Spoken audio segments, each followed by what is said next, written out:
Boa, galera, já silenciei meu celular aqui. Então, boa noite a todos.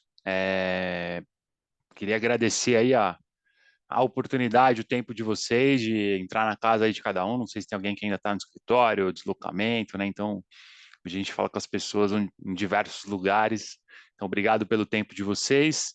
É, Talvez vocês já tenham me visto lá nas aulas, acredito eu, ou em algum vídeo aí do mundo financeiro, ou alguém já tenha participado de alguma live anteriormente.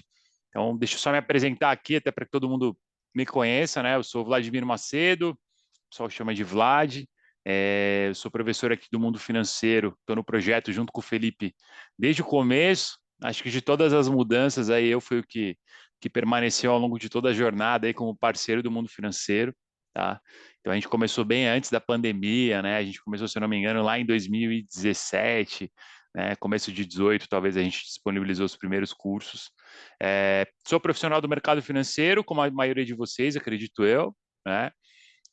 Sou planejador financeiro, em breve aí vai fazer 10 anos, tirei o CFP lá em 2014, e desde então eu participo dessa jornada aí de formar as pessoas, né, de apoiar vocês na preparação para a certificação, antes numa outra instituição, e aí desde o início do mundo financeiro estou aqui, né, então participo essencialmente da parte de previdência e seguros, e também para o CEA, né, na parte de previdência. Eu sou mestre em administração, trabalho hoje na BB Asset, que é a gestora de recursos do Banco do Brasil, tá? Bom, acho que é isso.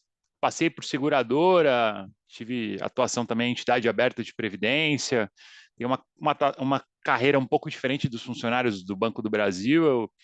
Eu trabalhei em algumas instituições e depois entrei no banco, né? Então, geralmente o pessoal faz uma carreira ali desde novinho, mais longeva no banco. Eu já entrei com um tempo de mercado, né? Então, deve fazer uns 12, 13 anos no mercado hoje, tá bom?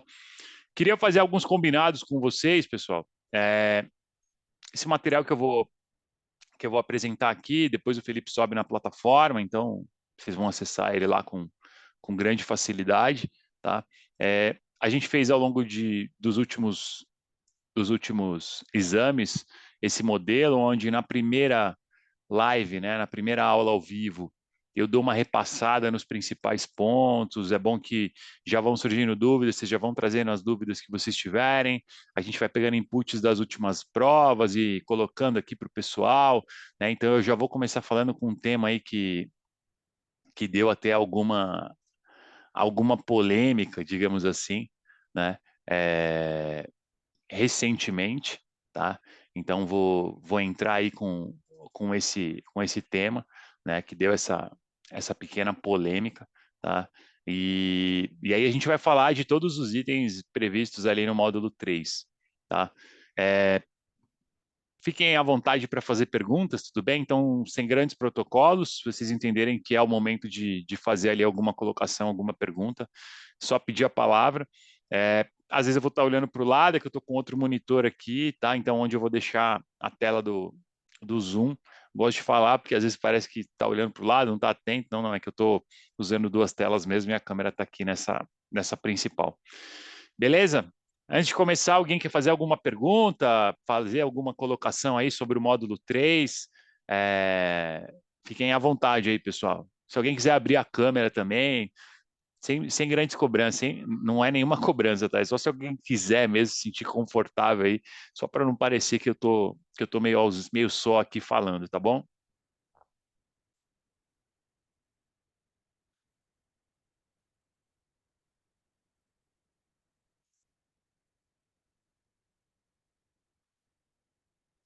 Já estou acostumado que na primeira aula o pessoal fica mais tímido, mas como vocês vão ter que me aguentar bastante essa semana, e ao longo da semana a gente vai evoluindo, tá? Vou compartilhar a tela aqui com vocês da apresentação.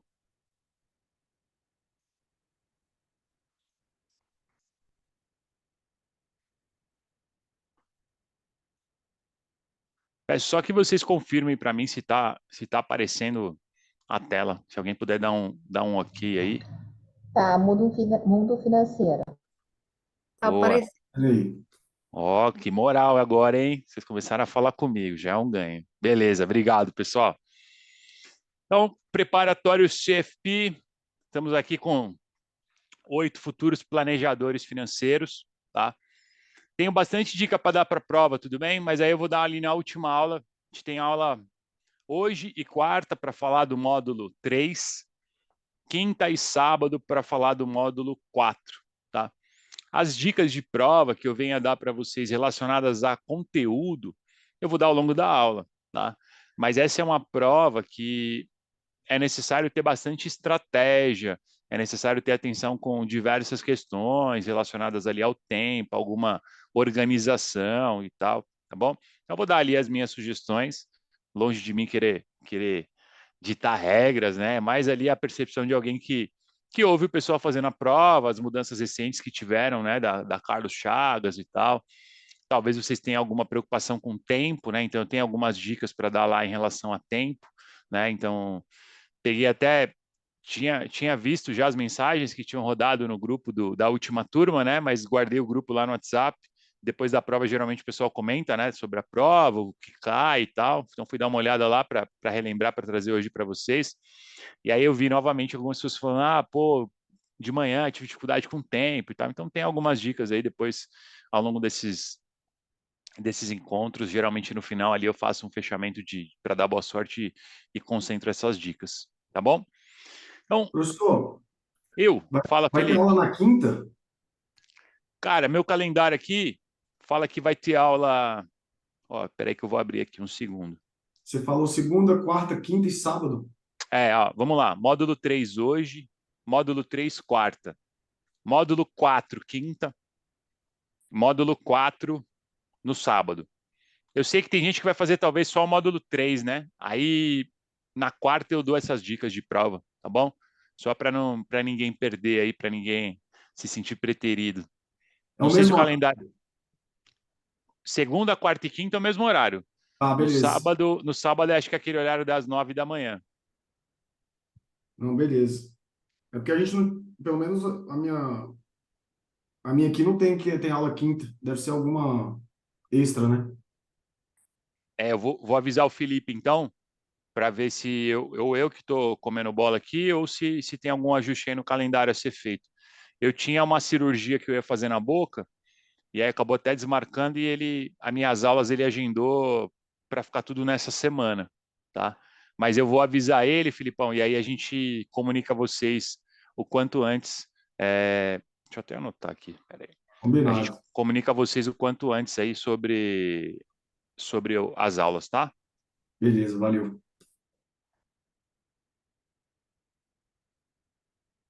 Boa, só anotei aqui para não esquecer.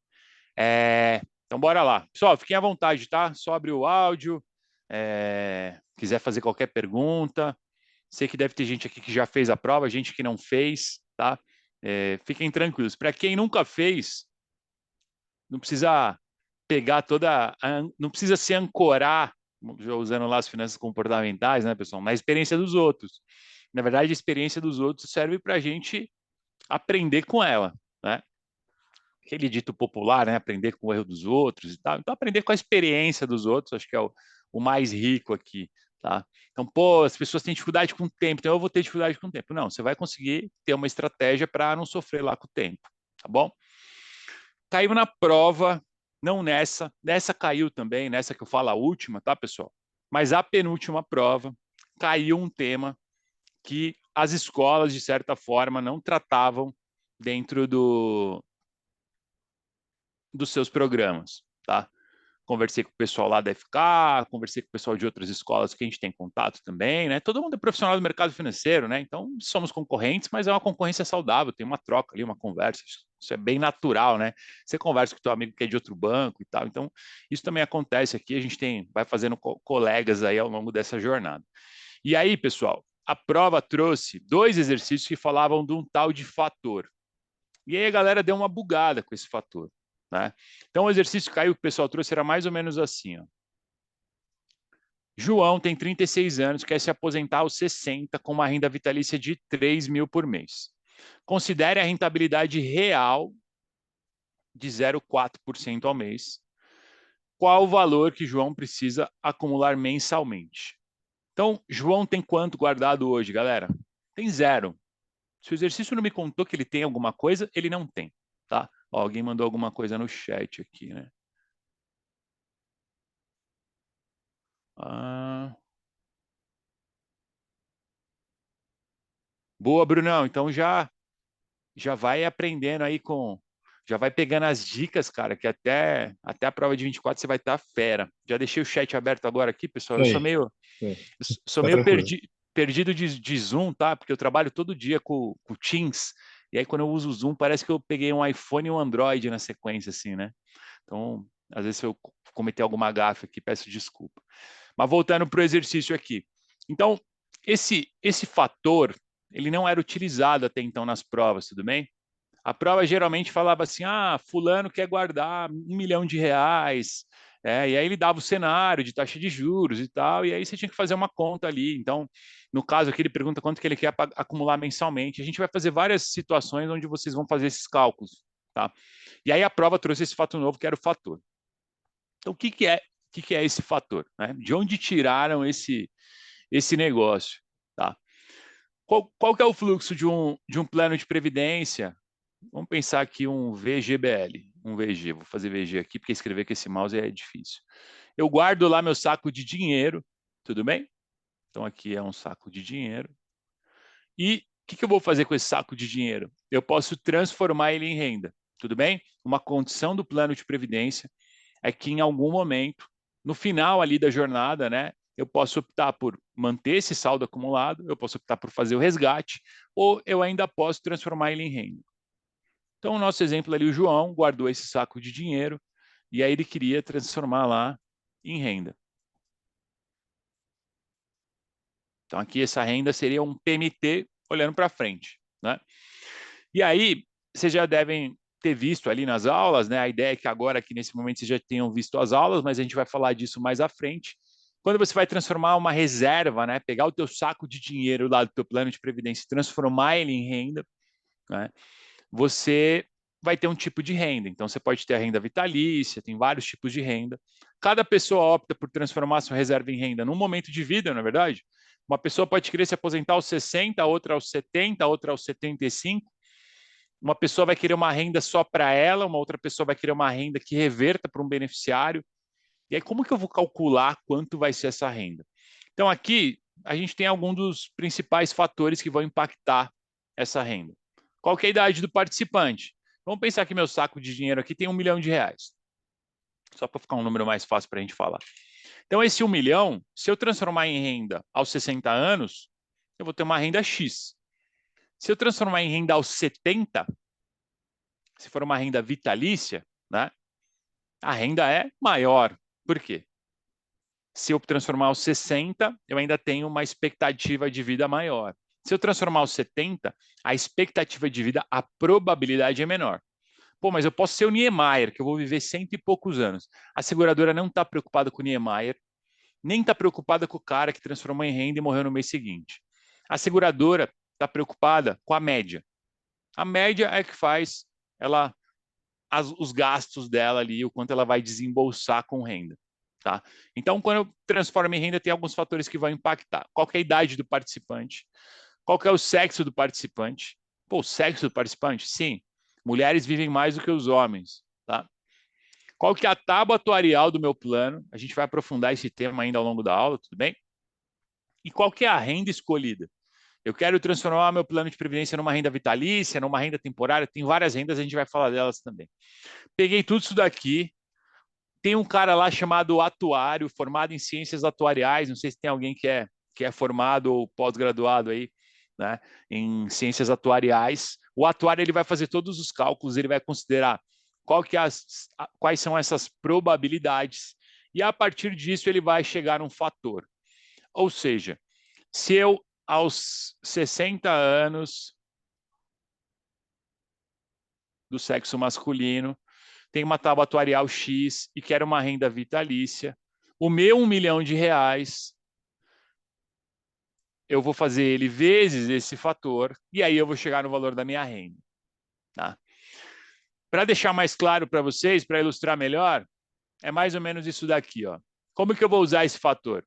Então, o fator ele vai ser o multiplicador da reserva acumulada para chegar no valor da renda.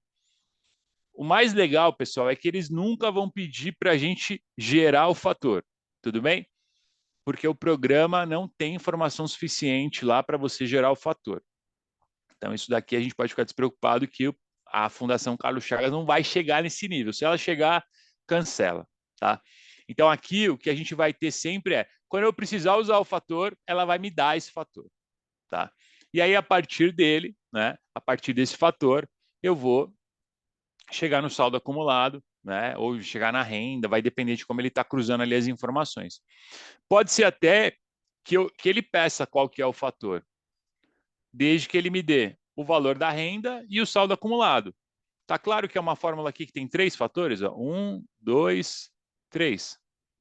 Ele pode pedir qualquer um dos 3, desde que eu tenha meios para encontrar os outros 2. Tá?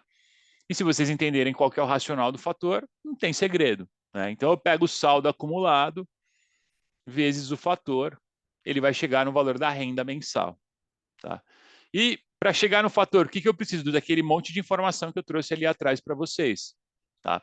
Então, alguns pontos que a prova já cobrava há mais tempo, né? É o entendimento, ó, se eu tiver uma tábua atuarial X, a minha renda tende a ser maior do que se for a tábua atuarial Y, considerando o mesmo cenário, aí a gente vai falar ainda disso. Tá? O que veio de novo era o fator que já está nos simulados e tal, que no último exame caiu e o pessoal falou que foi tranquilo, porque a gente tinha alguns lá atrás, quando caiu, né, as pessoas também conseguiram chegar, né, eu lembro no grupo o pessoal compartilhando, mas no último exame caiu e o pessoal falou, professor, foi tranquilo, porque a gente já estava mais preparado e tal, então a gente já tinha feito exercício como a gente está fazendo agora, tá?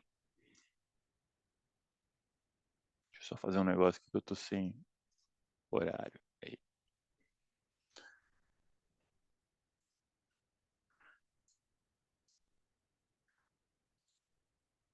Sobre essa parte do fator, pessoal, talvez seja novo para alguns de vocês ou não seja novo para outros. Alguma dúvida relevante sobre esse tema? Alguma pergunta que vocês queiram fazer?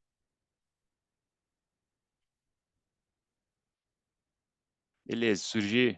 Certo. Valeu, Felipe. Se surgir alguma dúvida aí, fiquem à vontade, mesmo que já tenha passado o tema.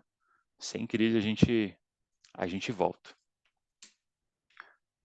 Então, a gente vai fazer uma revisão do módulo 3, dos principais temas aí. Né? Tem um ponto que é fundamental, que tem que estar no nosso mindset, né? Que tem que estar na nossa cabeça aqui, que é para que a gente precisa se planejar a aposentadoria. Tá? Então, essa daqui é uma introdução básica. Tá? Quando a gente olha aqui para valores mensais, vamos pensar numa pessoa que tem uma renda de 10 mil reais e ela tem um custo de vida de 10 mil reais e uma renda, pensar que considerar aqui tudo líquido de imposto, tudo bem? Não é para a gente entender do cálculo e muito mais o conceito que está por trás. Então, eu tenho uma renda nativa de 12 e um custo de vida de 10, logo eu tenho um poder de poupança de 2 mil reais. Tá? E, além disso, né, a pessoa tem outros benefícios. Quando ela está nativa, ela tem alguns benefícios, mas ela também tem alguns gastos. Eu já li bastante sobre o tema, tá, pessoal? Então, se falar, Vladimir, quando a pessoa está nativa com 10 mil, quando ela se aposenta, quanto que ela precisa? Não encontrei nenhum artigo científico, nenhuma informação relevante que conseguisse cravar, tá? Vou dar um exemplo para vocês. Na Suécia, né, se você tiver uma renda nativa de 10 mil dinheiros deles lá, por exemplo, na aposentadoria, um custo de vida nativa, né, de 10 mil, na aposentadoria você consegue viver no mesmo padrão de vida, mas com uma renda muito menor. Porque eles têm diversos benefícios ao aposentado, você não tem custos com saúde, quem é aposentado paga menos impostos, tem inúmeros pontos lá que favorecem acesso a lazer, enfim. E no Brasil? No Brasil, em geral, não tem. Né? Um outro ponto é a mudança geracional que a gente vive. Antigamente as pessoas tinham filhos muito mais novos, né? Hoje elas têm filhos mais velhos. As pessoas se aposentam com idades diferentes. Então, aqui é muito mais uma referência para a gente, tá? Onde o grande ponto é que se essa pessoa tem um custo de vida na ativa de 10 mil, e se na aposentadoria vai ser um pouco maior ou um pouco menor, não sei, mas se o teto do INSS é 7.500, já tem um problema aqui. Ela vai ter que equilibrar aqui, né, essa balança. Então, se ela acumulou dinheiro, ela vai poder colocar esse dinheiro para trabalhar por ela. Se ela não fez esse acúmulo, ela vai ter um grande problema. Tá? Então, por isso que esse módulo está aqui para vocês, tá, pessoal? E aí, quando a gente olha para a maior parte da população, elas estão abaixo desse valor. A gente sabe muito bem, né? Mas a demanda por profissional, né, de planejamento financeiro, a demanda por profissional CFP, em geral, é por pessoas que têm uma renda superior ao teto do INSS. Logo, na grande maioria dos casos, se essa pessoa não tiver uma renda passiva, né, como uma participação em uma empresa, que ela pode não trabalhar mais, mas receber dividendos, enfim, outras formas de renda passiva, em geral, essa pessoa em algum momento vai ter um gap. E aí ela vai ter um gap, mas tendo dinheiro guardado. E aí o papel do planejador é justamente orientar ela ali a melhor forma de se fazer isso, tá bom? Então, algumas formas de se aposentar, a previdência social, não existe educação, não existe, é só você fazer ali a contribuição, né? Por que eu falo que não exige educação financeira? Ela não exige que você faça a gestão do seu recurso, né? Exige que a pessoa simplesmente faça lá a contribuição, mas ela não precisa fazer efetivamente a gestão do recurso dela, tá? Tem o sistema de contribuição, que é o VGBL, por exemplo, ou qualquer outro produto de investimento que a pessoa possa usar para se aposentar, tudo bem? Plano de previdência é um caminho, mas existem diversas formas. Eu posso montar uma carteira de debêntures que me paguem dividendos, eu posso montar uma carteira de fundo imobiliário. Tudo tem seus prós e contras, beleza? Esse módulo, obviamente, vai focar mais nas regras dos planos de previdência. Aqui eu vou exigir educação financeira, né? Então, aqui, pessoal, as fontes básicas, né, que as pessoas têm de renda na aposentadoria: previdência social, complementar e acumulação de ativos, que podem ser mobiliários ou imobiliários. Falando da previdência social,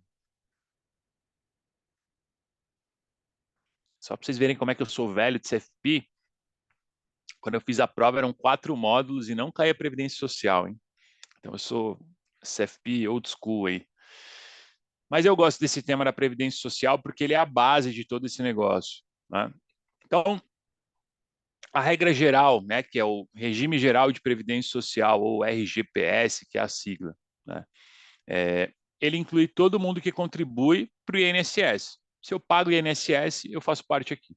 Então, eu, por exemplo, eu sou funcionário do banco, né, eu sou lá participante do INSS, eu não tenho escolha, é compulsório, certo? Eu faço parte do regime geral de previdência social, mas eu não quero, não tenho essa escolha, tá? Isso não tem opção. E aí o teto é aquele que eu trouxe para vocês e tem o RPPS, que é o regime de previdência dos servidores públicos, né? Que é o regime próprio de previdência social. E aí aqui, pessoal, cada autarquia vai ter uma regra específica, tudo bem? Então, é bom vocês saberem que existem os dois, mas de forma geral a prova vai se ater às regras daqui. Por quê? Pô, 99% da população, ou algo muito perto disso, está lá no regime geral e é aquele que eu posso fazer perguntas mais específicas, tá? Ah, eu vou fazer pergunta para o cara que é bombeiro, policial, do tribunal regional. Aí tem regras específicas, foram feitas várias reformas ao longo do tempo, reformas estaduais, enfim, tem outras particularidades aqui, tá? O regime geral de previdência social é aquele que tem regras mais amplas e atende a maior parte da nossa população. Então, sugiro que vocês carreguem aqui essa informação. Os pontos mais a idade, né? Então, o sistema de pontos, ele considera idade mais tempo de contribuição, tá? Então, quando a gente olhava lá em 2020, né, que foi quando começou esse negócio, era 87 pontos para as mulheres e um tempo mínimo de contribuição de 30, tá? E para os homens, 97, com 35 anos aqui, tá?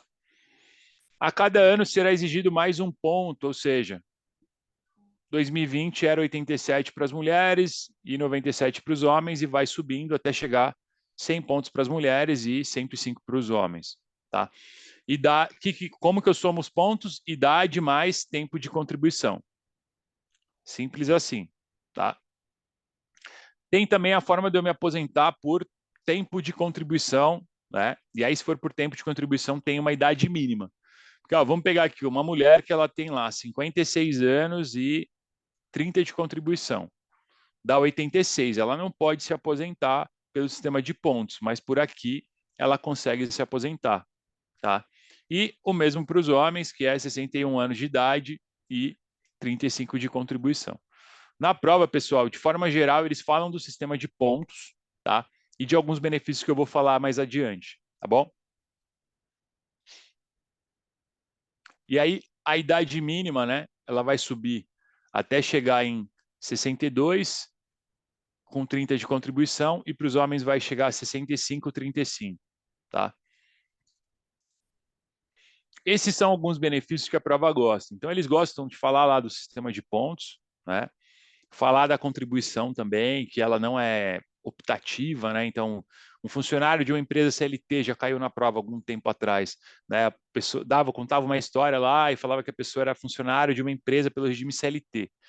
E aí, nas alternativas, falava que ele poderia escolher por participar do INSS, ele participava do INSS, ou seja, ela não tem escolha, ela participa efetivamente, tá? As questões conceituais, olhando para a prova como um todo, elas representam ali em torno de 60, 70% da prova. É bastante, né? E essas questões, às vezes a gente acaba julgando elas como mais fáceis. Então, fica aqui a dica para vocês lerem ela com calma, porque às vezes tem pontos ali que vocês vão gastar menos tempo, né? E que a gente acaba deixando na mesa e gasta um tempão numa questão de milhares de cálculos mirabolantes lá, né? Então, fica a sugestão aqui. Alguns benefícios que eles já cobraram na prova: auxílio acidente, auxílio doença e salário maternidade, tá bom? Um ponto que eles gostam de colocar: auxílio acidente e auxílio doença, falar da questão da carência, tudo bem? Auxílio doença tem uma carência de 12 contribuições mensais. Auxílio acidente não tem carência. Pô, preciso decorar esse negócio? Eu não sou muito fã da decoreba, tudo bem? Mas aqui tem um racional básico por trás que ajuda bastante a gente a entender. Vamos pensar lá, a pessoa entrou no seu primeiro emprego e ela vai trabalhar na construção civil. Primeiro emprego, carteira assinada. Passou um mês, essa pessoa precisou ser afastada do INSS por uma doença. É bem provável que essa pessoa já tivesse alguma enfermidade. Para você ser afastado por uma doença num prazo tão curto, é difícil, tem que ser uma doença muito severa ali, né? Vai ter alguma particularidade, tá? Então, por doença, fica mais fácil ali no exame admissional de você entender e tal. O acidente, pessoal, é algo que você não consegue prever, né? Então, eu colocar uma carência para o acidente, a pessoa vai trabalhar na construção civil. Ó, durante um ano, se você cair, você não tem nenhum benefício. Fala, pô, é um risco, eu preciso subir no andame para fazer lá meu trabalho, e se eu cair, eu não tenho nenhuma cobertura. Então, o acidente é algo mais imprevisível, tudo bem? Pô, professor, eu concordo, não concordo com os 12 meses, acho que 12 é muito, por exemplo, pensando o Vladimir aqui, pessoa, CPF falando, tá? Mas talvez se ficar esse racional na cabeça de vocês, ajude, tá bom? Falando da previdência complementar aqui, o grande grosso da prova, que vai ter aí 90, 95% das perguntas que vocês vão receber lá no exame, tá? Esse é o nosso organograma, quando a gente olha para a previdência complementar, tá? Se a gente fizer um paralelo com o sistema financeiro, a gente tem um órgão normativo, mais de um, né? Vou explicar. A gente tem os órgãos reguladores, os agentes de mercado e os produtos que eles vão vender, tá? E aí aqui sempre cai pergunta na prova, esse ponto vocês não vão deixar na mesa, tá bom? Então, quem que é o órgão normativo? Lembra sempre, o órgão normativo, galera, ele efetivamente não faz nada, tudo bem? Efetivamente, de pôr a mão na massa ali, de fazer as coisas, ele não é quem faz. Ele é quem dita as regras, orienta, né? Coloca ali as diretrizes. Vamos sair um pouco aqui do nosso game. Vocês já devem ter visto lá o módulo 1, né? E, pô, o que faz o conselho da empresa? O conselho da empresa é quem põe a mão na massa, vai no dia a dia, vai na fábrica, vê lá, desenha novo produto, conversa com o fornecedor. O papel do conselho, pode ser até que algum conselheiro tenha uma atividade, mas o papel do conselho de uma empresa não é esse. O papel do conselho é muito mais dar ali a diretriz macro. E aqui é o mesmo racional, tudo bem? Aí você vai ter o Conselho Nacional de Seguros Privados e o Conselho Nacional de Previdência Complementar. De forma geral, quando a prova traz a sigla, ela traz o que a sigla significa, tá? Então, não precisa decorar a sigla, você tem que saber identificar ali quem que é quem no negócio. Então, Conselho Nacional de Seguros Privados. Privados, né, pessoal? Aqui eu estou falando de empresas que querem ganhar dinheiro, empresas privadas que fazem esse negócio por lucro. E o Conselho Nacional de Previdência Complementar não é tanto assim olhando pelo viés do lucro. Tudo bem? Talvez aqui ajude vocês. O Conselho Nacional de Seguros Privados tem como órgão regulador a SUSEP. Então, a SUSEP é a mãe das entidades abertas, a mãe das seguradoras. Tá? E o agente de mercado é a entidade aberta de previdência complementar. E aí, quando a gente olhar para o sistema de seguros, é exatamente igual. A gente vem nessa mesma linha aqui. A diferença é que aqui eu tenho a seguradora e não a entidade aberta, e aqui eu tenho os diversos produtos de seguros. E o produto comercializado, de forma geral, PEI e VGBL. Né? Existem outros produtos mais antigos e tal, mas que têm pouca relevância, que nem são mais comercializados na grande maioria. Tem o FAP, que a gente até vai mencionar aqui, mas que não é de grande relevância, mas para a gente ilustrar aqui o que vende por trás desse negócio. Do outro lado, quando eu falo de Conselho Nacional de Previdência Complementar, eu tenho a Previc, e a Previc ela é responsável por regular, por cuidar das entidades fechadas de previdência complementar. Tá? E por trás ali a gente vai ter os famosos fundos de pensão. Quando eu falo de uma entidade fechada e uma entidade aberta, alguém se arrisca a dizer a grande diferença entre as duas?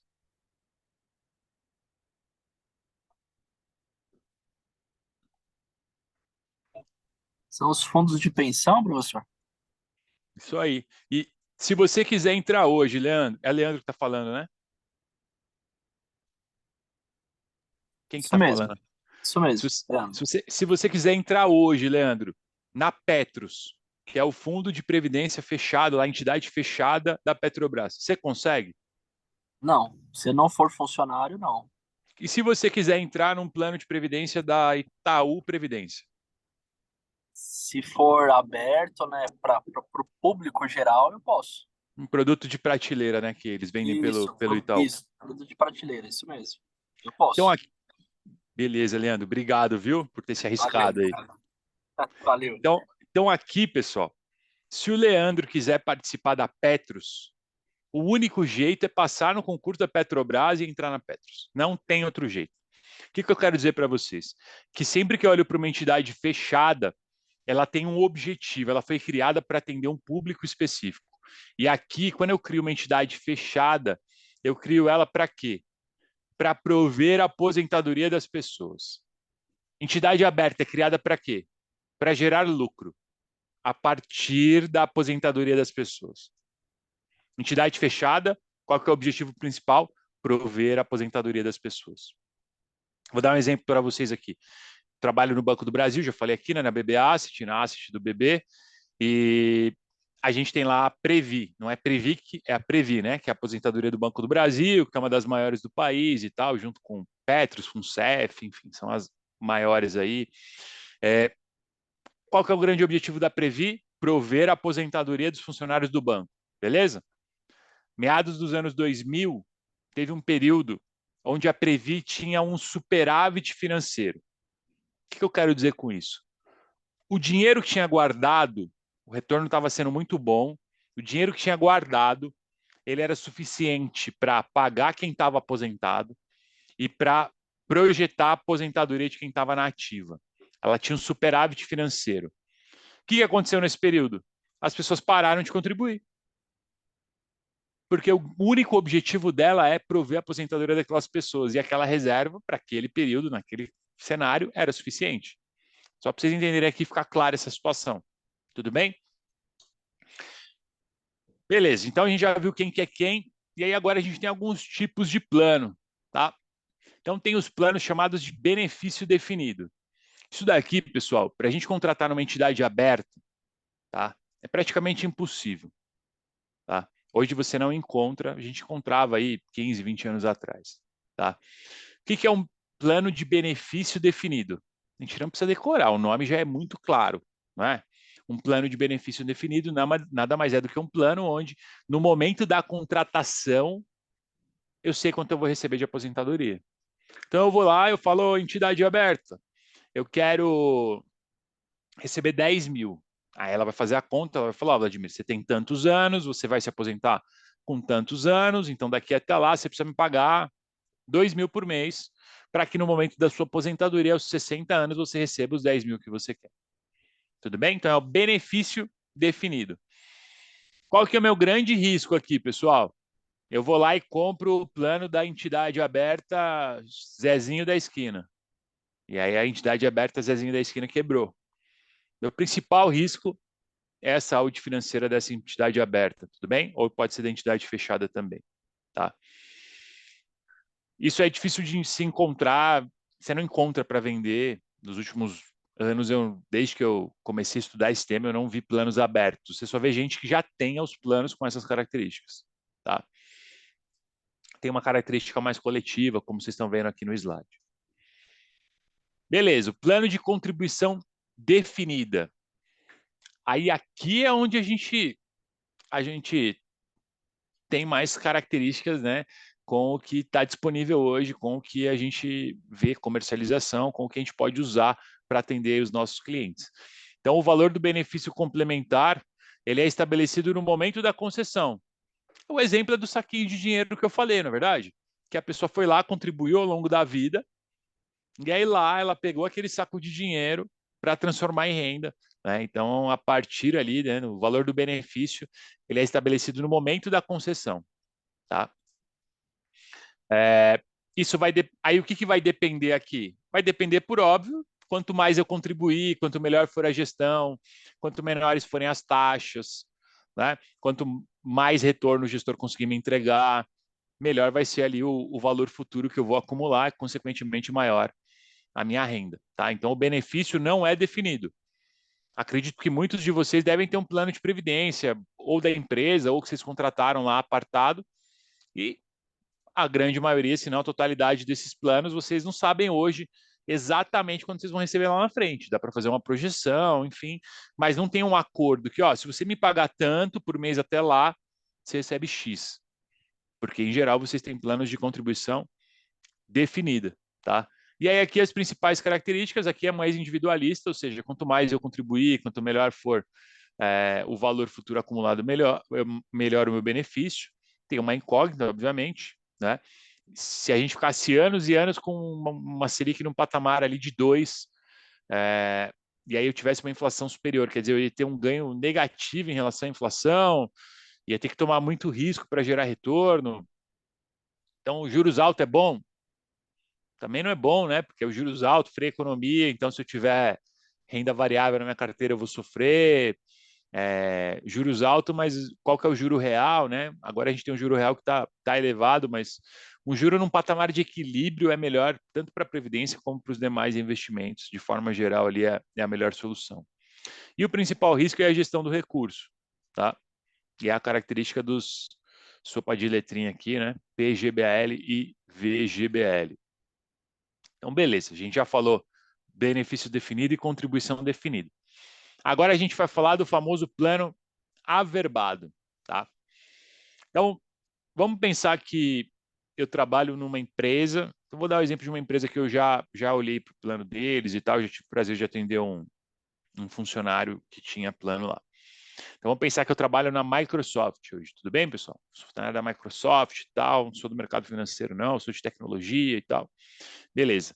E aí a Microsoft foi lá, contatou a Itaú Previdência, falou, Itaú, Seguinte, eu quero dispor um plano para os meus funcionários, tá? Você quer vender um plano para os meus funcionários? Aí tal, fala, pô, vender um plano para os funcionários da Microsoft, que vai descontar direto da folha dessa galera, melhor dos mundos para mim, não é verdade? Então fala, pô, eu quero. E aí a Microsoft fala assim, ó, então a gente vai fazer um plano averbado. Eu só vou averbar com você aqui, mas eu não vou tirar R$ 1 do meu bolso. Mas eu quero que você dê melhores condições para os meus funcionários, porque eu estou falando de tantos mil funcionários, em geral eles devem contribuir tanto por mês, ou seja, um plano averbado, pessoal, é quando a PJ ela propõe a contratação do plano coletivo, tudo bem? É um plano onde entram vários funcionários ali, é um plano coletivo, mas os saldos são individualizados a partir da contribuição de cada um, tá? Mas ela não participa do custeio. Plano averbado, ela não participa do custeio, tá? O plano instituído, esse aqui já é diferente, tá? Porque aqui a PJ participa total ou parcial do custeio. Então, essa é a grande diferença de um plano averbado para um plano instituído. Tudo bem? O plano instituído, a empresa paga um percentual e o funcionário paga um outro. Na regra, pode, mas eu desconheço casos como esse, tudo bem? Onde a empresa pague sozinha. Tá? Muito tempo atrás ainda devia ter esse tipo de situação, hoje é difícil de encontrar. Mas, em geral, por exemplo, a empresa paga 4% do meu salário e eu pago mais 4%, e aí todo mês eu acumulo 8% do meu salário. Tá? De forma geral, a gente faz isso num PGBL, a gente vai falar à frente da tributação, porque eu tenho um benefício fiscal para a pessoa e tenho um benefício fiscal para a empresa também. Tá? E aí um ponto importante, o saldo, você sempre vê ele lá separado. Alguém tem plano de previdência que você olha lá, ó, que você faz junto com a empresa e você tem dois saldos? Alguém tem essa situação aqui? Eu trabalhei numa empresa, professor, que tinha essa modalidade, né?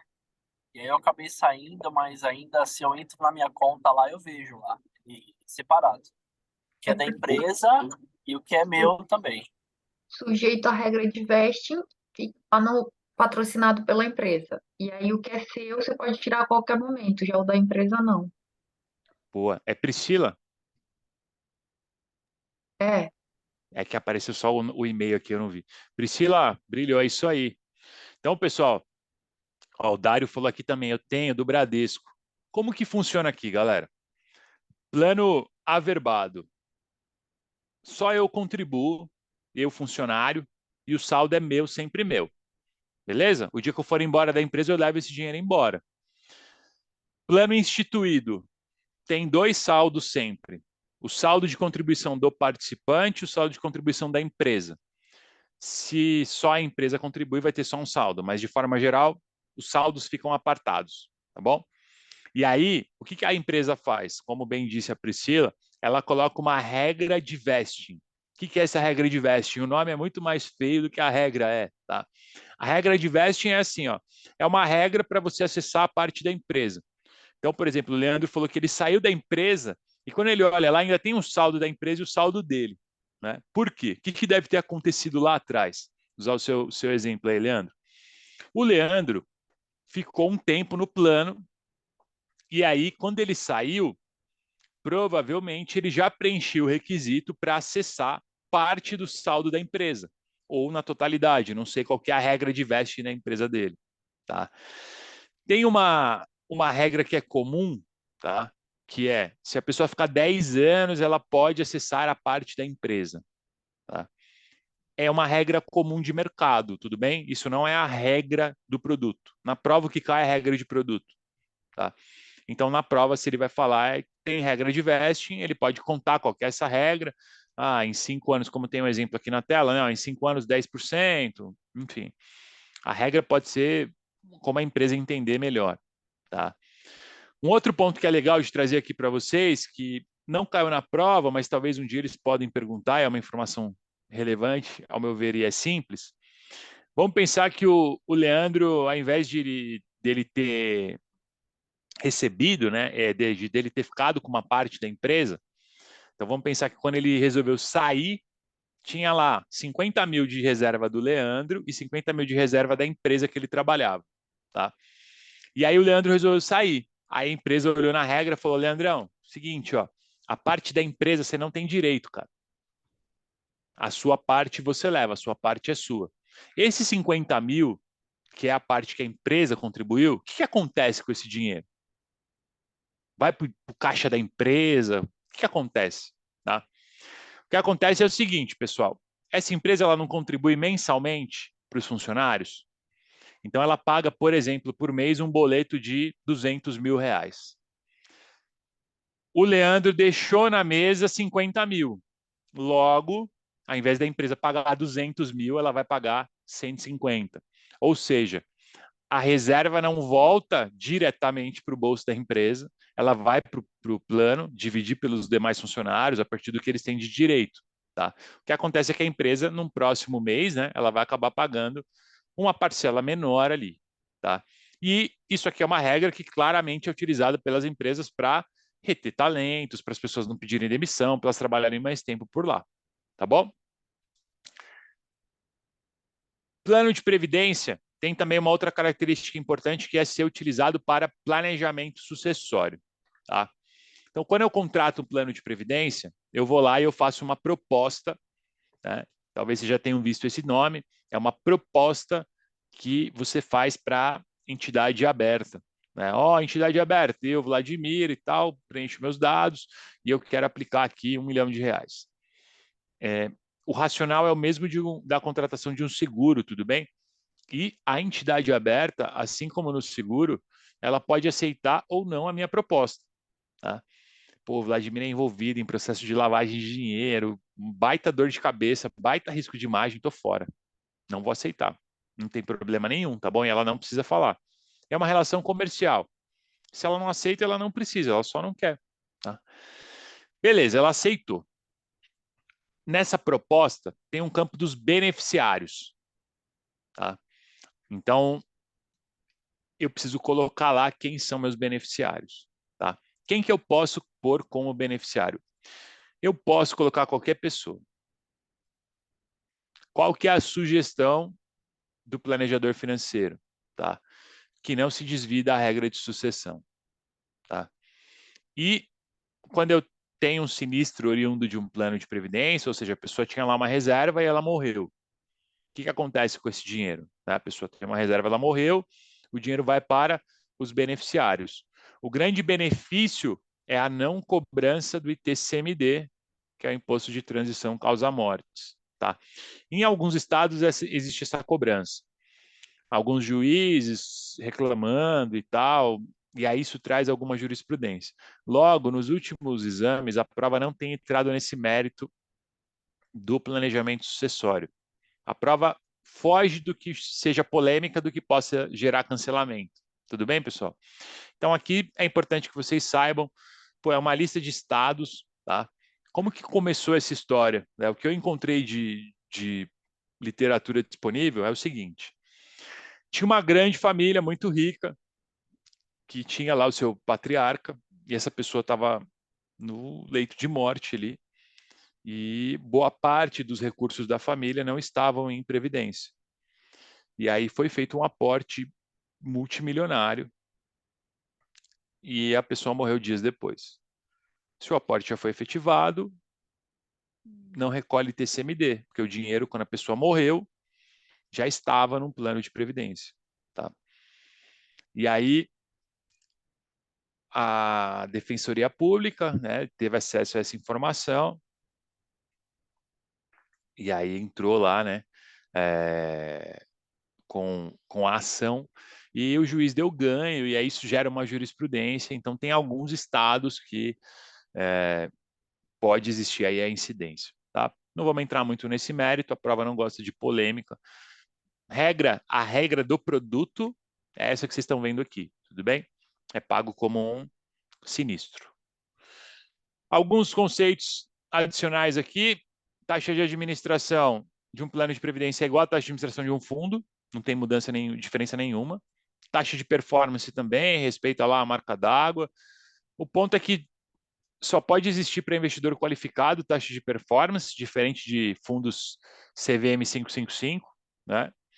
E a questão de derivativos, pessoal, é que é só para hedge ou para swap. Então, eu tenho um fundo de renda fixa, e aí eu quero montar uma posição, sei lá, uma posição pré, e eu não estou achando papel pré no mercado, aí eu compro uma NTNB, uma bola lá que me pague IPCA mais alguma coisa, aí eu uso um derivativo para sintetizar isso e transformar num pré.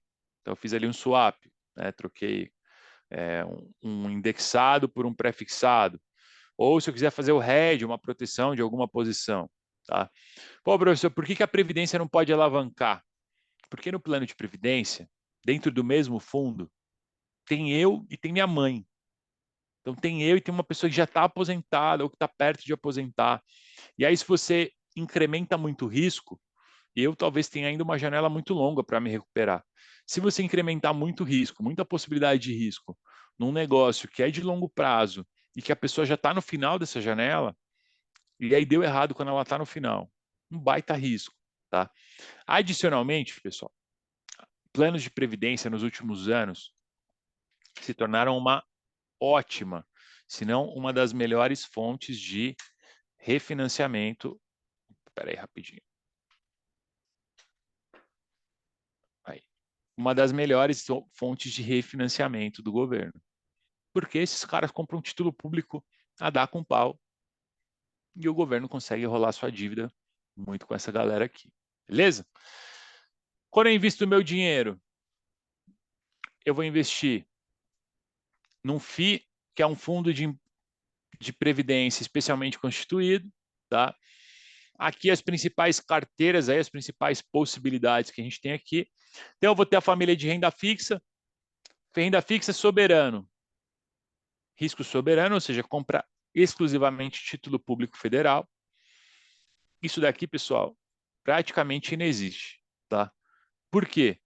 Eu posso até comprar um fundo que eu vou comprar prioritariamente título público federal, mas eu vou lá e coloco ele como renda fixa. Eu faço lá minha carta do gestor, eu informo aos meus cotistas, eu mantenho uma carteira especificamente, quase que exclusivamente de título público federal. Mas eu não travo o meu gestor, porque se em algum momento eu não tiver liquidez de LFT para ele fechar o dia, ele fecha com o CDB do vizinho. Tá? Então eu não travo a minha gestão dessa forma. E tem também os fundos de renda fixa voltados para crédito privado, né? As pessoas estão meio machucadas esse ano aí com crédito privado, né? Elas descobriram que o crédito privado tem um risco, que é o risco de crédito, né?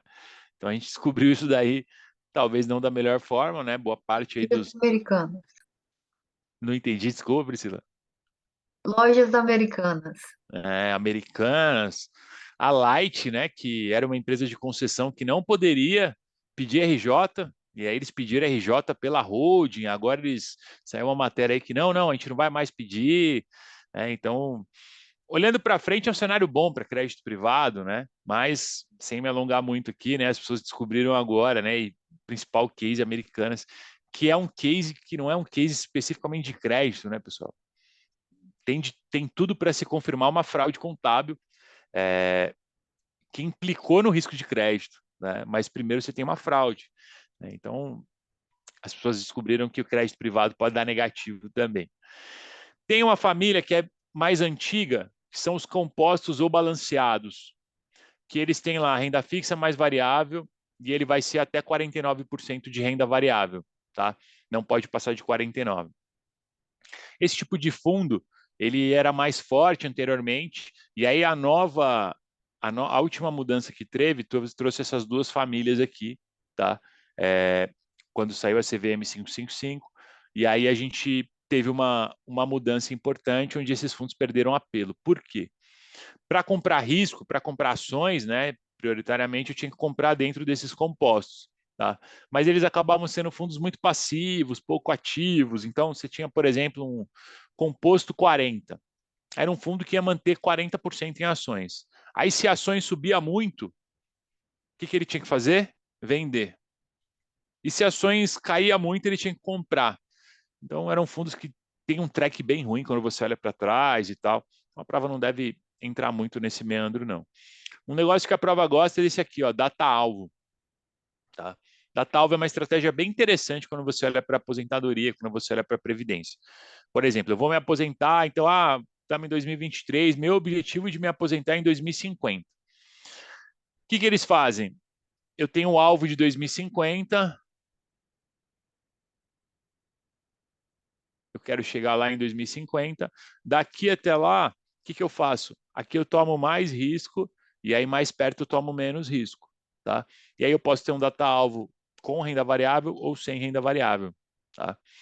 E o grande input da última mudança, abertura para multimercado e ações, tá?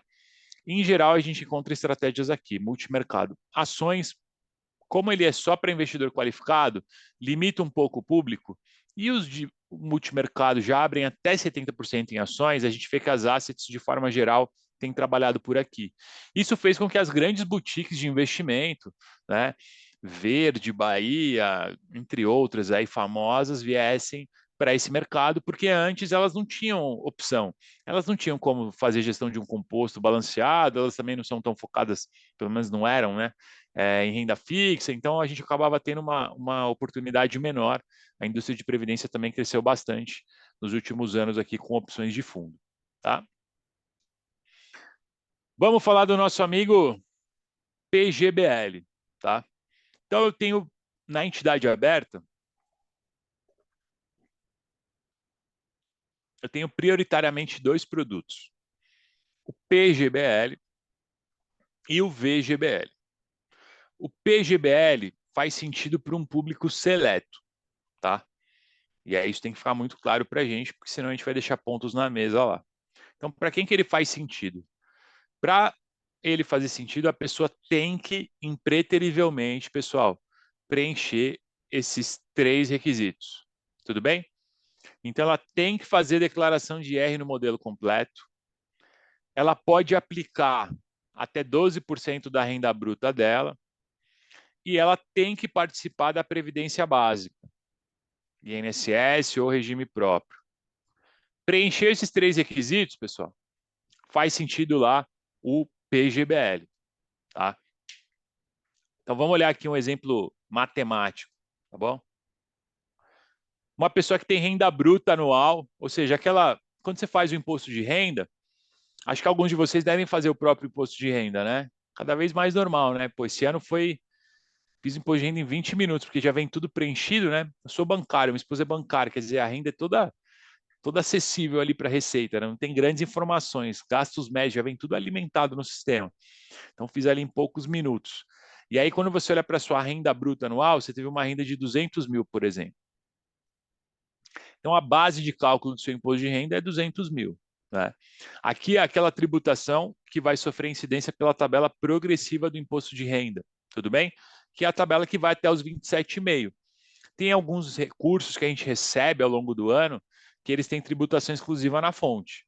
Tá? Aqui não, aqui a gente está falando daquilo que eu posso fazer o ajuste ali posterior. Então, quanto que eu posso aplicar em PGBL? Eu posso aplicar 12% da renda, eu posso aplicar até 24 mil reais. Quando eu aplico 24 mil reais, ao invés de eu pagar imposto sobre 200 mil, no meu ajuste lá no meu imposto de renda, eu vou ser tributado sobre 176 mil. Ou seja, o PGBL, pessoal, nada mais é do que uma ferramenta para que eu possa postergar o pagamento de imposto. Ao invés de eu pagar imposto sobre 200, eu peguei 24 mil, apliquei no PGBL e o meu imposto vai ser sobre 176. Importante, é até 12. Se eu tivesse aplicado 50 mil no PGBL, ganhei 200, apliquei 50 no PGBL, qual que é a minha base de cálculo? 176 mil. E aí depois, vocês vão ver que quando eu vou usar o PGBL, como eu não paguei imposto sobre ele aqui, ó, eu deixei de pagar imposto, lá na frente eu vou ser onerado. Então, fundamental, pessoal, PGBL, a pessoa nunca deve ultrapassar os 12%. Na prova, usa os 12%. Na vida real, eu costumo ser um pouco mais conservador, falar para a pessoa fazer uma conta de 10, e no final do ano, quando ela consegue ter já uma previsibilidade maior de como foi a renda dela, vai lá e faz esse complemento, tá bom? Mas para a prova, 12%, beleza? Então, nada mais é, o PGBL nada mais faz do que o participante deixa de pagar imposto sobre o valor que ele investe no PGBL. Ou seja, eu pagaria imposto sobre 200, eu paguei imposto sobre 176 mil. Esses 24 mil, não paguei nada. Livre de imposto. Aí, Dúvida, posso interromper um instante? claro, por favor. Hipoteticamente falando, se a pessoa faz lá um resgate, tipo 100 mil e é PGBL, deu 15% na fonte, depois ele tem que fazer um ajuste fiscal se estiver no progressivo de 12,5%, correto? E, assim, efetivamente, como que funciona se a pessoa não tem renda e aí ele pode ter restituição desse valor, é isso? É Dos isso. 12,5%, mas essa restituição é segundo os 15% que ele já pagou na fonte? Como que funciona isso que eu não entendo bem? Legal. Vamos ver agora se você vai ficar craque, Priscila. Aqui a gente está falando de alguém que vai aplicar em PGBL, tudo bem? Então, essa pessoa faz declaração de IR completa. Para ela fazer a declaração de IR completa, ela já tem uma renda mais alta, certo? E ela tem que preencher esses outros dois requisitos aqui. Beleza. Vamos pensar que num outro momento de vida, essa pessoa já tinha um dinheirão guardado lá no PGBL dela e ela resolveu tirar um ano sabático, certo? Nesse ano sabático, ela ficou sem renda. Então, é uma pessoa que tem investimentos, tem patrimônio, mas no momento ela está sem renda. Beleza? E aí, no exemplo que a Priscila trouxe, ela resolveu resgatar 20 mil de PGBL. Resgatou. Se esse PGBL for pelo regime progressivo, a gente vai ver mais à frente, alguns certamente já conhecem, tem a tabela progressiva e regressiva, né? Então, se ela for fazer o resgate sobre o regime progressivo, o que vai acontecer? Na fonte, ela vai pagar 15% de IR, conhecido também como 3 mil, certo? E aí, chegando aqui no cerne da sua pergunta, Priscila, essa pessoa ficou no ano sabático, ela teve renda que era dividendos, dividendo é isento de imposto e tal, beleza? E aí, a única renda dela no ano foi esses 20 mil do PGBL. Ela não recebeu os 20 mil líquido, na verdade? Ela recebeu 20 menos 3, ela recebeu 17. Esses 3 mil aqui, ela pagou na fonte de imposto. E aí essa pessoa vai lá fazer a declaração de ajuste anual. E ela vai falar, Receita, seguinte, minha renda anual foi 20 mil. Quem ganha 20 mil é isento de imposto de renda. E eu paguei 3 mil antecipadamente. E aí ela vai restituir esses 3 mil. Tudo bem? O cenário seria diferente se essa pessoa que resgatou os 20 mil tivesse uma renda de 200, como é o exemplo que a gente vê aqui embaixo. Por quê? Aí no final, a renda dela seria de 200 mais 20, 220. Quem ganha 220 mil está na faixa de 27,5 do imposto de renda.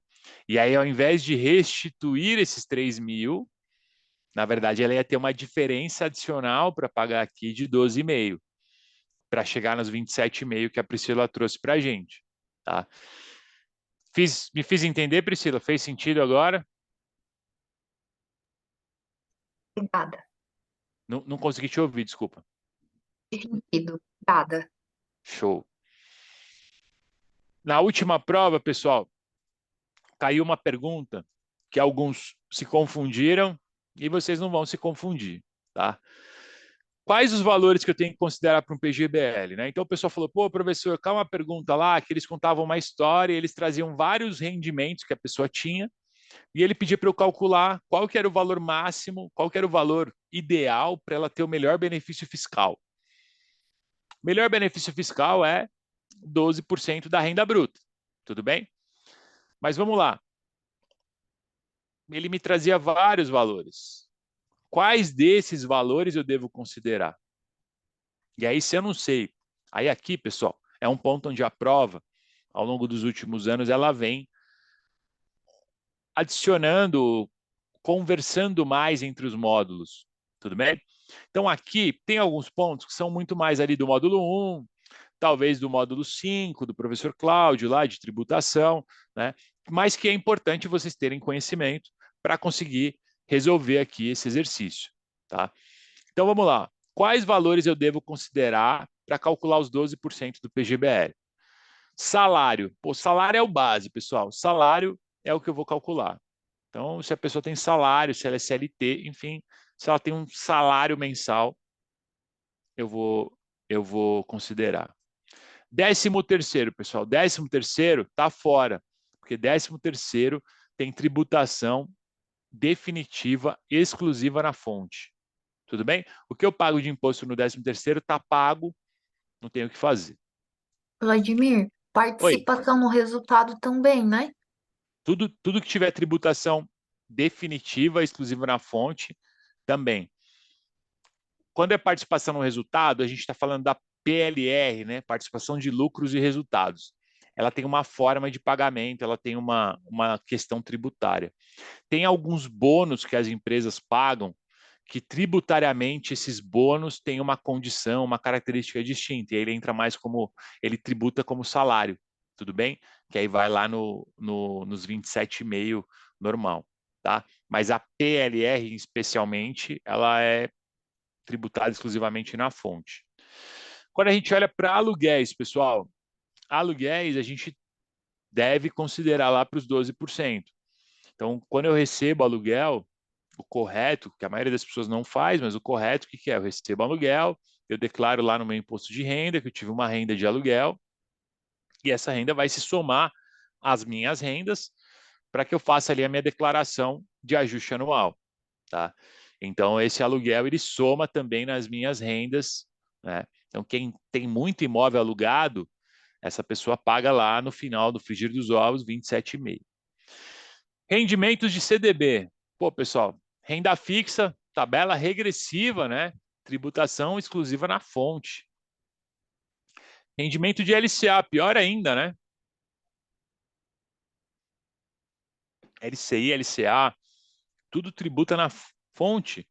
E aí a legislação fala, né, hoje que é isento para pessoa física, né? Então, a regra geral da LCA é que ela tributa na fonte, mas hoje tem uma legislação que torna isento LCI e LCA, né? São os produtos ali de mais volume que a gente vê na distribuição das instituições.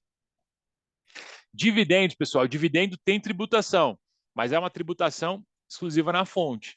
E aí aqui o dividendo que eu estou falando não é só o dividendo pelo prisma de uma empresa de capital aberto, que eu fui lá, comprei ações da Vale na bolsa e a Vale me pagou dividendos, né? Aí eu não vou pagar imposto sobre esse dividendo porque a Vale já recolheu esse imposto lá. Mas pode ser dividendo também da empresa. Então, meu pai é empresário e tem uma empresa e ele recebe dividendos dessa empresa, tá? Mas o meu pai é empresário e ele trabalha lá na empresa, ele tem um salário, e esse salário entra como um prolabore. O prolabore, esse sim, se soma às rendas também e pode ser tributado até os 27,5, tá? E aí um item que me chamou a atenção, que o pessoal comentou lá, eu falei, pô, esse daí eles foram na pegadinha, né? Achei que foi malicioso ali da prova, tá? Bolsa para pesquisa, né? Aí eles não falavam do CAPES, eu coloquei aqui só para deixar mais claro. E aí aqui, pessoal, tudo que é bolsa, auxílio, vamos pensar no racional do negócio. Para onde vai o dinheiro do imposto de renda? Para o cofre público, certo? Quem me dá a bolsa para pesquisa? O governo. Então o governo vai me dar a bolsa para pesquisa e vai me tributar? Aí ele precisa me dar uma bolsa maior, porque líquida de imposto vai para ele. Esse imposto que eu vou pagar para ele mesmo. Não faz muito sentido, né? Então, bolsa para pesquisa também é isenta ali de imposto. Ou seja, eu teria que somar o salário dessa pessoa, o que ela recebeu de aluguel e o que ela recebeu de prolabore. Vamos pensar que deu lá 100 mil no ano. Então, quanto que ela deveria aplicar em PGBL? No máximo, 12 mil reais. Tá bom? Pô, pessoal, tendo dúvida, vocês vão me chamando, viu? Igual o pessoal fez aí, a Priscila agora.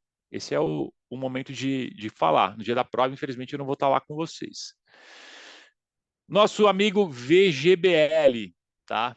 Qual que é a grande diferença do P para o V, né? Quais são as características aqui, tá? O valor dos aportes não podem ser abatidos do IR, então eu não tenho aquele benefício fiscal quando eu aplico, tudo bem? Em contrapartida, no resgate, o pagamento de imposto é só sobre o rendimento.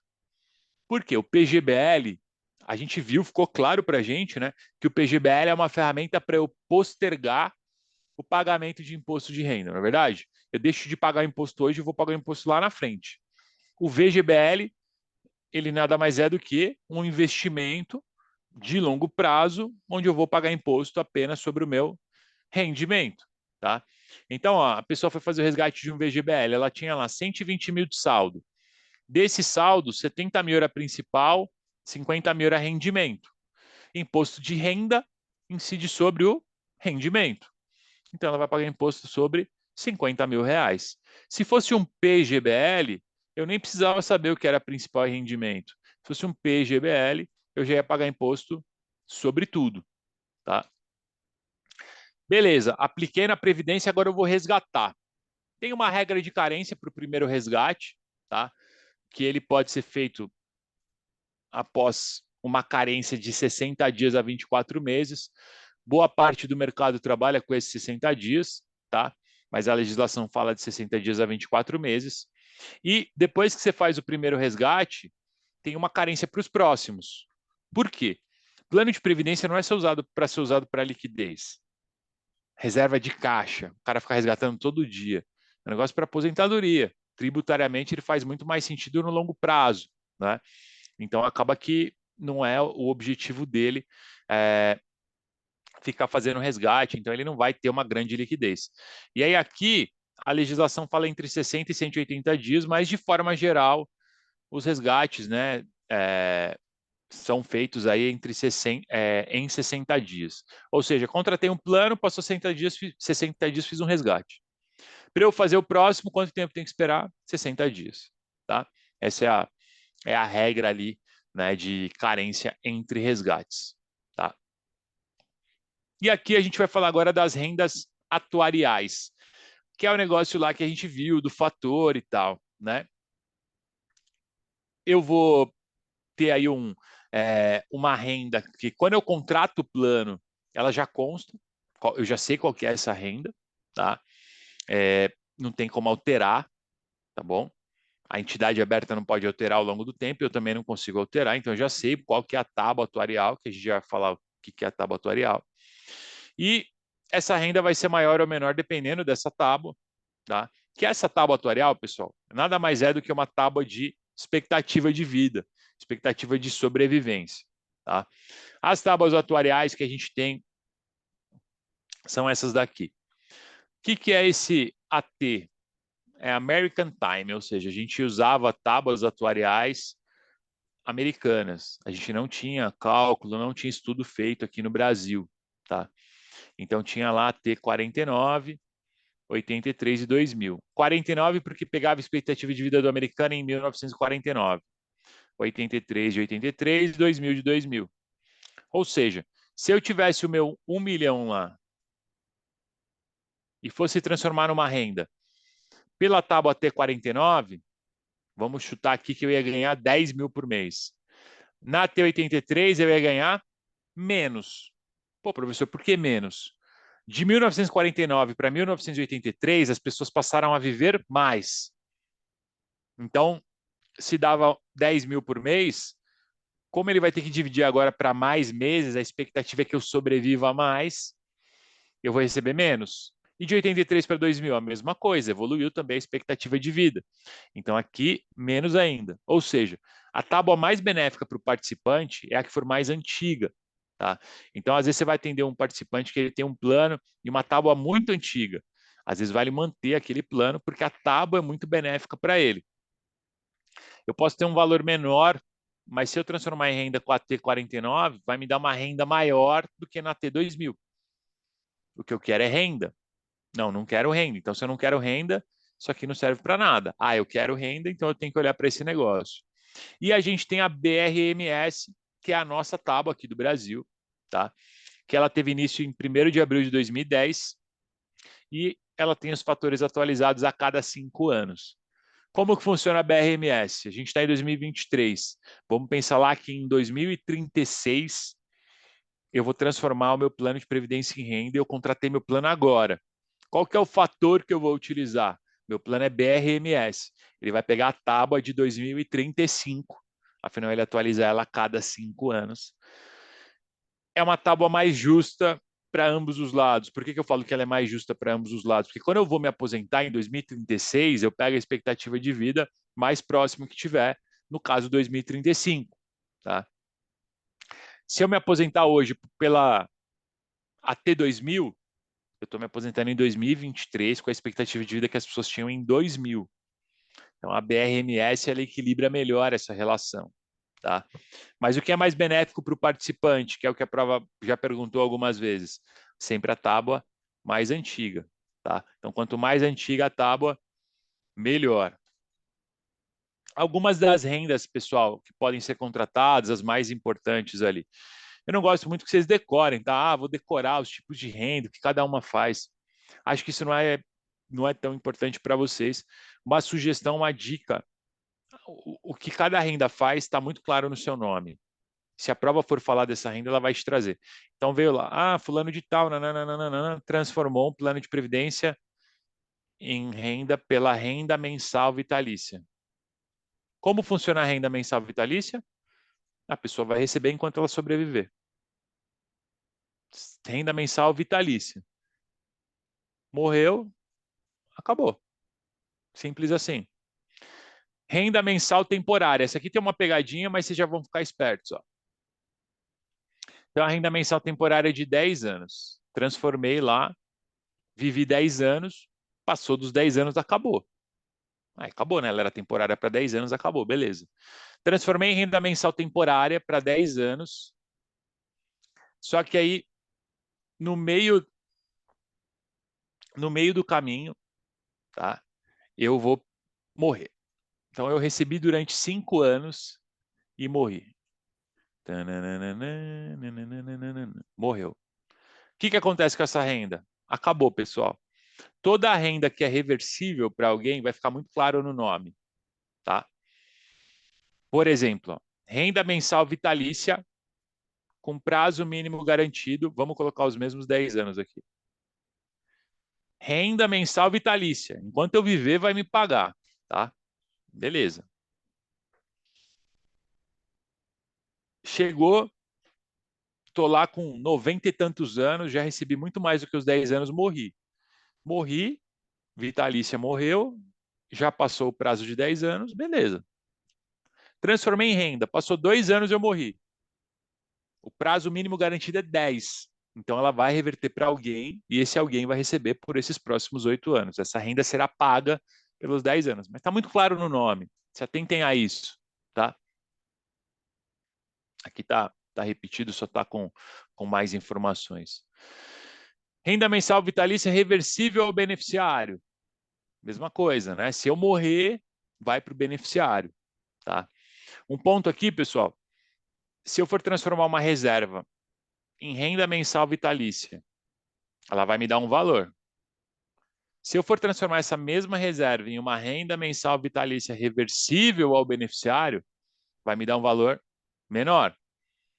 Afinal, a possibilidade da entidade aberta me pagar por mais tempo, né, pagar para mim ou para o meu beneficiário, aumenta. Tá? O risco dela aumenta. Nessa relação aqui, o risco da entidade aberta é que eu viva muito. E o meu risco é que eu morra rápido. Tá? Quando eu transformo o meu plano de previdência em renda, eu estou falando assim, ó, para a entidade aberta. A entidade aberta, eu vou viver pra caramba. Você vai me pagar muito dinheiro. E o inverso é quando eu contrato um seguro de vida. Tudo bem? Quando eu contrato seguro de vida, eu estou falando, ó, seguradora, se eu morrer, tá com problemão, hein? Vai me pagar um valor alto aí para a família. Né? A relação é mais ou menos essa. Eu transfiro o risco. Ou seja, quando eu contrato seguro, eu falo, ó, o risco é teu. Quando eu transformo em renda, eu estou assumindo o meu risco. Transformei meu plano de previdência numa renda vitalícia. Se eu morrer, acabou. Não vai para ninguém. Ela é vitalícia, ela não é reversível. Acabou. E a renda por prazo certo, né? Então, essa daqui, como o próprio nome diz, por prazo certo. Se a pessoa morrer, ela vai pagar pelo prazo certo. Ela vai reverter ali para um outro beneficiário indicado. Tá bom? Fizemos esse cálculo lá atrás, vocês vão ter o material aqui, né? Mas ó, é aquele exemplo do João e tal. Então, ele quer uma renda de 3.060 anos. Uma rentabilidade de 0,4. E aí aqui, como é que eu faço então essa conta? Ó? Eu pego os 3.000, divido pelo fator, então ele deveria acumular 874 mil. O João precisa acumular 874 mil para transformar em renda e ganhar 3.000 por mês, né? E aí quanto que ele precisa acumular, então, por mês, né? Quanto que ele precisa contribuir por mês? Ele precisa contribuir por mês R$ 1.621. Ele falou que a taxa de juros era 0,4, pelo período lá a gente chegou em 288 meses e ele não ia aplicar nada ali no começo, tá? Então ele me deu o fator, mas ele queria saber quanto que ele precisava pagar mensalmente. E aí o fator me ajudou a chegar nessa informação, tá? Tem que ficar claro o que que é o fator para vocês. E aí a partir do que a gente apresentou aqui, acho que ilustra bem, né? O fator nada mais é do que o que eu vou aplicar sobre o valor futuro para chegar na renda. Chegando já na reta final aqui, os regimes de tributação, né? Então, quais são os regimes de tributação? Quando eu contrato um plano de previdência, eu posso optar pelo regime de tributação progressivo ou compensável, tá? E o outro regime que é o regime regressivo. O progressivo, como é que ele funciona? Quando eu vou resgatar, como falou bem lá a Priscila naquele momento do exemplo, eu pago 15% na fonte e o que eu tive de rendimento vai se somar às minhas rendas e eu vou fazer ali o ajuste na declaração.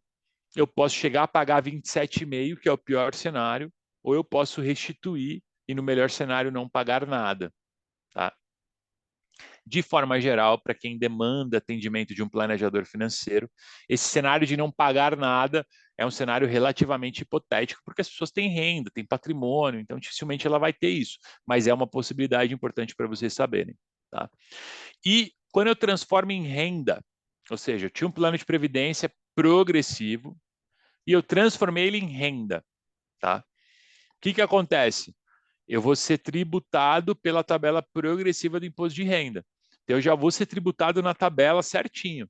Então, se eu tiver uma renda lá de 15 mil reais, eu vou ser tributado a 27,5 todo mês. Ou seja, resgate 15, renda, assim como o nosso salário. Beleza?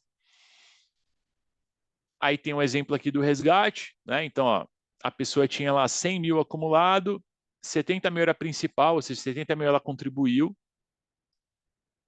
num PGBL, tá? E 30 mil rendimento. Como era um PGBL, pessoal, a base de cálculo é os próprios 100 mil. Por quê? Eu pago imposto sobre o que eu apliquei e eu pago imposto sobre o que ele rendeu. Lembra, o PGBL, o valor que eu apliquei, eu deixei de pagar imposto lá atrás. Então, eu estou ganhando juros em cima do dinheiro que eu não paguei imposto. Então, aqui no caso, a pessoa vai pagar 15% na fonte, 15 mil reais. Então, ela vai receber líquido na conta desse resgate, 85 mil. Tá? Por outro lado, se fosse um VGBL, tá? Nos mesmos casos aqui, nos mesmos moldes, ela não teve o benefício lá atrás, então ela não se utilizou do benefício, mas ela pagou 70 mil de principal e teve um rendimento de 30, tá? Então, quanto que ela vai pagar de imposto? 30 mil vezes 15%. Então, ela vai pagar R$ 4.500. Então, nesse caso, o resgate líquido vai ser 95.500. Pô, então o VGBL é melhor. Não, são produtos que fazem papéis diferentes. O PGBL nada mais é do que uma ferramenta para postergar pagamento de imposto. Se eu aplicar hoje 10 mil no PGBL, eu vou estar fazendo o quê? Eu vou deixar de pagar imposto sobre esses 10 mil. Se eu fosse pagar imposto sobre 10 mil, e eu estou lá na tabela de 27,5, eu não teria 10 mil na minha mão para investir. Eu teria 7.250. Porque eu ia precisar pagar 27,5 sobre esse dinheiro. Tá? Então, aqui o grande benefício do PGBL é justamente postergar pagamento de imposto. O VGBL é você não ter come-cotas, é você ter os benefícios de transformar em renda, a parte sucessória, são os benefícios principais aí do VGBL. O nosso amigo regressivo. O progressivo é progressivo em relação à renda. Quanto mais eu ganho, mais imposto eu pago. Tudo bem? Quem ganha mais paga 27,5, quem ganha menos é isento. O regressivo, ele é regressivo em relação ao tempo. Quanto mais tempo eu deixo, menos imposto eu pago. Tá? E aqui ele vai considerar o mesmo esquema lá de fundo de investimento. Ele vai olhar aplicação por aplicação. Tá? Então, até 2 anos, 35, 30, 25, até chegar a 10% acima de 10 anos. Tá? Em caso de resgate, ele vai pegar lá e vai ver o primeiro que entra é o primeiro que sai. A famosa regrinha do PEPS, que a gente aprendeu lá na escola, né? Vocês devem estar lembrados. Então, o primeiro que entra é o primeiro que sai. E no caso de renda, o que ele faz? Ele olha lá tudo que eu contribuí ao longo do tempo e ele vai calcular o prazo médio ponderado. Então, se aplicou um valor a 20 anos, um valor a 1 ano, um valor a 2, um valor a 3, ele vai fazer um prazo médio ponderado dessa reserva. E aí chegou lá que o prazo médio ponderado é 9 anos e meio. Então, está aqui. Então, você vai ser tributado a 15. Importante, aqui a tributação é definitiva. Não tem ajuste no imposto de renda. Tá? Olha o exemplo de resgate aqui do VGBL. 65 mil de principal e 35 mil de juros. E esse valor todo está lá há 7 anos e 5 meses. 7 anos e 5 meses está aqui. Beleza. Se é um VGBL, eu vou pagar imposto só sobre o rendimento. Então, eu vou pagar 20% sobre o rendimento, que é 35 mil. Então, no caso, teria 93 mil aqui líquido. Chegando na reta final já, pessoal. Se a pessoa morrer, lembra que a gente falou lá no caso onde a pessoa faleceu, o que acontece, né? Se ela morrer no regime progressivo, os beneficiários vão receber exatamente igual a um resgate. Tributa 15% na fonte e faz o ajuste na declaração de imposto de renda. Tá? Se essa pessoa morrer no regime regressivo, tem uma regra importante aqui. Tá? No regime regressivo, a maior alíquota de sinistro é 25. Pô, professor, por que tem essa regra? Não precisa decorar não, vamos entender. Morreu no progressivo, pior cenário, 27,5. Quando eu olho para a regra, fica muito claro que eles estão fazendo assim, ó, Vladimir, põe no regressivo, pô. Em 10 anos você vai pagar 10%, cara. É muito melhor. Se você não vai usar o dinheiro em 10 anos, não tem o que discutir. É muito melhor. E aí aqui, o que a gente está fazendo? A gente está incentivando, tem um incentivo da Receita para você vir para o regressivo. Né? Beleza, optei por ir para o regressivo. E aí, por uma fatalidade, em 1 ano lá, a pessoa morreu. Seria justo com a família? Pô, eu incentivei a pessoa a ir para o regressivo, ela estava no progressivo, ela foi para o regressivo, e aí ela morre e vai pagar 35, sendo que no outro, o pior cenário era 27,5. Então, por isso, já cai aqui direto para 25. Ah, e se tivesse lá 9 anos e meio? Aí já seria os 15, tudo bem? A maior é 25. Passou daqui, segue normal. Chegando aqui para o último item, para a gente encerrar aí, passando só uns minutinhos do horário. Portabilidade. Um dos grandes benefícios dos planos de previdência das entidades abertas é a possibilidade de você migrar o teu saldo. Fala, pô, mas meu dinheiro eu migro também, né? A grande diferença, pessoal, é quando eu tenho, por exemplo, tenho dinheiro investido num fundo, no banco A, e eu quero levar para o banco B. Eu preciso resgatar esse recurso, pagar imposto de renda e depois fazer a migração. Ou eu quero mudar de estratégia. Então, eu estou lá no fundo de renda fixa, quero investir no fundo multimercado. Resgata, paga imposto para aplicar de novo. Né? Na Previdência, eu tenho um benefício. Qual que é o benefício? Eu posso migrar o recurso. Então, eu posso migrar dentro da mesma instituição. Se é um VGBL, eu posso migrar para outro VGBL, sem problemas, tá? Mas eu também posso migrar para outra entidade. Então, vamos lá. A portabilidade pode ser entre entidades abertas. Então, eu sou cliente da entidade A e agora eu quero ir para a entidade B. Posso migrar? Posso, desde que um VGBL eu migre para outro VGBL e um PGBL para outro PGBL. Aqui, pessoal, não tem negociação. Aqui é sempre igual, tudo bem? Por uma questão óbvia, né? Eles são totalmente diferentes tributariamente. Quando eu estou levando de uma entidade para outra, se o regime está no progressivo, eu tenho que me levar para outro plano também no progressivo. E se ele já está no regressivo, para outro também no regressivo. Então, eu tenho um VGBL, que o regime de tributação é progressivo. Posso levar para uma outra entidade? Posso. Para qual plano? Para um VGBL também progressivo. Tá? E quando eu estou fazendo dentro de casa, dentro da mesma entidade? VG para VG, PG para PG. Aquela parte que não negocia, lembra? Porém, se eu estou num regime progressivo, eu posso migrar para outro progressivo. E aí aqui o grande X da questão, ó. Eu posso migrar do progressivo, aquele que vai até 27,5, né, que é 15% na fonte, o resgate vai até 27,5. E eu posso migrar para um regressivo. O grande ponto é que, lembra que o regressivo ele conta o prazo? Então, o prazo, o tempo vai começar a contar da data da minha migração, tá? Ou seja, migrei e aí ele passa a contar, tá? Então, aquele tempo, mas eu já tinha 10 anos lá no progressivo. O progressivo, em nenhum momento, a gente fala de prazo, ele não tem um tempo que a gente acompanha, tá? E aí a gente migrou agora para o regressivo. Aí sim, agora começa a contar o prazo. Pessoal, até aqui, dúvidas, perguntas que vocês queiram fazer aí relacionadas ao módulo 3? Deixa eu tirar aqui meu compartilhamento.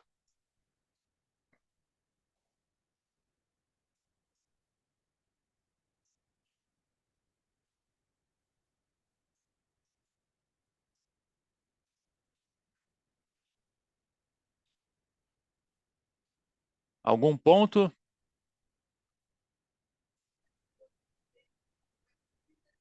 Tudo Beleza. Segunda-feira, né? Pós-feriado prolongado aí, o pessoal está se recuperando ainda. Ao longo da semana, sei que vocês vão ficando mais falantes aí. Queria agradecer o tempo de vocês. Obrigado por me receberem aí nos lares, né? No tempo disponível de vocês aí, investirem esse tempo para a gente bater esse papo, tá? Eu estou no grupo do WhatsApp lá, fiquem à vontade para mandar lá perguntas que venham a surgir, eu respondo para vocês, tá? Eu vou conversar com o professor Felipe sobre a agenda, entender se a agenda de vocês está certinha lá, atualizada, ou se tem algum ajuste a ser feito, tá bom? E caso contrário, né, senão aí a gente está programado aí para a gente se falar na quarta-feira à noite, tá bom? Obrigado, boa noite, pessoal. Valeu. Valeu, pessoal. Boa noite. Boa Tchau. noite. Boa noite.